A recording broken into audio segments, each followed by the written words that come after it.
Okay, so now we're going to quickly look at chapter 21. And as you see, there's actually only one question here. So we'll go into the one question.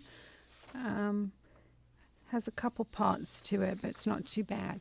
Okay, so it says, given the following graph, show the long run, or it shows you the long run aggregate supply curve, the short run supply and aggregate demand. So the first thing you want to do while you look at this diagram is try and figure out what kind of GDP gap do we have.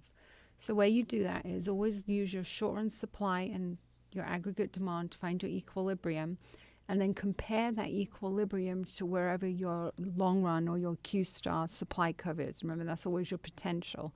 So in this case, you're beyond your potential. So remember, two ways that can happen. Your unemployment level is lower than what we as society say we're okay to have. And then it can also be due to people working more than 40 hours a week. So the first set of questions is just basically asking you, what kind of gap do we have?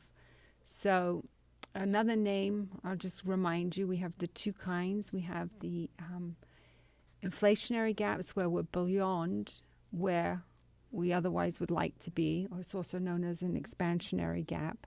Or we have our deflationary gap, or otherwise known as a recessionary gap. So this question here is you'll be able to answer where we are with the economy. And then the next part of the question says, to return the economy to the natural rate of output, so that's our Q star, our long run supply, it's telling you that the Fed has decided they're going to buy government bonds. So remember, what that means is when the government buys government bonds, they usually buy them back from financial institutions. So if they buy back government bonds from the banking institutions, that means there'll be an influx of money back to the banks that won't be tied up in government bonds anymore.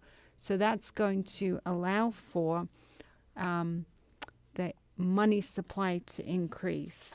So I think that hint should allow you to finish that question.